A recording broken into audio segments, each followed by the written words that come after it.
Welcome to eat waves channel. Andhra மாநிலத்தில் உள்ள ஒரு டூரிஸ்ட் பிளேஸு கைலாசநாத சுவாமி கோவிலும் அதோடு இணைந்த கைலாசா கோனா ஃபால்ஸும் தான். சென்னையிலேருந்து 90 கிலோமீட்டர் தூரத்திலும் திருப்பதியிலேருந்து 46 கிலோமீட்டர் தூரத்துலையும் புத்தூருக்கு முன்னாடி ஒரு 10 கிலோமீட்டர் தொலைவிலையும் இந்த இடம் இருக்குது. இதுதான் என்ட்ரன்ஸு. என்ட்ரி ஃபீ வந்து 5 ரூபா. சின்ன சின்ன படிகள் தான். ஏறி போகும்போதே வலது பக்கம் புற்றுக்கோயிலும் நாகலிங்க சுவாமிகளும் இருக்குது. நாங்கள் போன சமயம் கூட்டமும் இல்லை, நீர்வரத்தும் ரொம்ப இல்லை. குற்றாலத்தில் கரை புரண்டோடும் நீர் அருவியை பார்த்துட்டு அதில் பாதி கூட இல்லை. நகரி மலையிலிருந்து உற்பத்தி ஆகிற இந்த நீர் உயர இருந்து 30 மீட்டர் தூரமாக வந்து பாறைகளின் கீழே வருது. மூலிகையில் கலந்த இந்த நீர் வந்து நோயை தீர்க்கும் அருமருந்து அப்படின்றாங்க. தண்ணீர் குடிக்கிறதுக்கும் ரொம்ப பியூராக இருந்தது. தூரத்தில் இருந்து பார்க்க கொஞ்சமாக தண்ணி வர்ற மாதிரி இருந்தது, ஆனால் பக்கத்தில் வந்து கொஞ்சம் ஃபோர்ஸாக தான் இருந்தது. இந்த இடத்துல படிக்கட்டில் ஏறி இடது கை பக்கம் போனோம்னா பாறைகளுக்கு கீழே சிவன் பார்வதி ஆகியோர் இருக்கிறாங்க. எந்த ஒரு பொருளையும் பத்திரமா பாதுகாக்க வேண்டியிருக்கு, ஏன்னா அவ்வளோ குரங்குகள் இருக்குது. இந்த இடத்துல படிக்கட்டு மேலே போயிட்டு ட்ரெக்கிங் போனோம்னா அங்கே ஒரு ஃபால்ஸ் இருக்குதுன்னு சொன்னாங்க. ஆனால் லேடிஸ் யாரும் அலோனாக போக தயாராக இல்லை. நாங்கள் எல்லாம் சென்னையிலேருந்து ஒரு நாள் ட்ரிப்பாக வந்ததுனால இன்னும் சில இடங்களை பார்க்க வேண்டி இருந்தது. அதனால் அந்த டைமை சேவ் பண்ண வேண்டி ஜென்ஸு கூட மேலே போகிறதுக்கு வேண்டான்ட்டாங்க. இங்கே பெயர் பலகை தெலுங்குலையும் தமிழ்லையும் இருக்குது.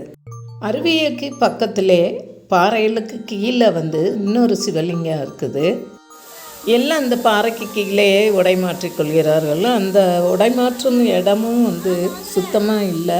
சுற்றுப்புற இடமும் பராமரிப்பு சரியாக இல்லை.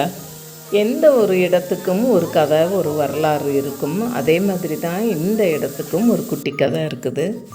கைலாசநாதர் ஸ்ரீ வெங்கடேச பெருமாள் பத்மாவதி தாயாரின் தரிசனத்தை காண வந்ததாகவும், இந்த இடத்தின் அமைதி மற்றும் சுற்றுப்புற சூழலால் மனம் கவரப்பட்டு இங்கேயே தங்கி தியானம் செய்ததாகவும் கூறப்படுகிறது. அதுக்கு பிறகு தான் கைலாச கோனா அப்படின்னு பேர் வந்ததாக குறிப்பிடப்படுகிறது. இந்த இடத்த பார்க்க ஆச்சரியமாக இருக்குது. அருவியின் சத்தம் கேட்டுக்கிட்டே இருக்குது. பாறைகளுக்கு கீழே சிவலிங்கம், நந்தி, பார்வதி, விநாயகர், முருகர் இந்த மாதிரி நிறைய சுவாமிகள் இருக்குது. இந்த இடத்துக்கு ரொம்ப பக்கத்தில் தான் திருப்பதி பெருமாளுக்கும் பத்மாவதி தாயாருக்கும் திருமணம் நடந்த இடம் இருக்குது. இந்த கோயில் கல்யாண வெங்கடேஸ்வரர் கோயில் அல்லது நாராயணவனம் அப்படின்னு அழைக்கப்படுகிறது. இந்த கோவில் திருப்பதிக்கு தெற்கே 45 கிலோமீட்டர் தொலைவிலையும் புத்தூருக்கு கிழக்கே 2 கிலோமீட்டர் தொலைவிலையும் இருக்குது. ஆகாசராஜா மன்னரின் தலைநகரம் தான் இந்த நாராயணவனம். திருச்சானூர் பத்மாவதி கோவிலின் முதன்மை தெய்வமான ஆகாசராஜாவின் மகள் தான் இந்த பத்மாவதி தாயார். வெங்கடேச பெருமாள் பத்மாவதி தாயாரை இந்த இடத்தில் மணந்து பின்னர் தான் திருமலைக்கு குடிபெயர்ந்தார் என்று கூறப்படுகிறது. பத்மாவதி தாயாரின் திருமணத்துக்கு பிறகுதான் அவரது உடன்பிறப்பு இந்த கோயிலை கட்டினார் என்பர். தாயாரின் திருமணத்திற்காக மஞ்சள், மாவு அரைத்த கல் இன்னமும் பக்தர்களின் பார்வைக்காக இருக்கிறது.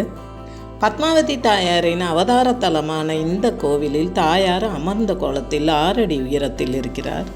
இந்த கோயில் 1541ஆம் ஆண்டு நிர்மாணிக்கப்பட்டு அதன் பின் விரிவுபடுத்தப்பட்டது. திருப்பதி கோயிலுக்கெல்லாம் முந்தைய கோயில் இது. திருப்பதி தேவஸ்தானத்தின் கட்டுப்பாட்டின் கீழ் இயங்குகிறது இந்த கோவில். திருமலையில் பெருமாளுக்கு கல்யாண உற்சவம் நடைபெறும் வேளையில் இங்கும் விமரிசையாக கொண்டாடப்படுகிறது. திருமண தடை உள்ளவர்கள் இங்கு வேண்டி நின்றால் 3 மாதத்தில் திருமணம் கைகூடும் என்று கூறுகின்றனர்.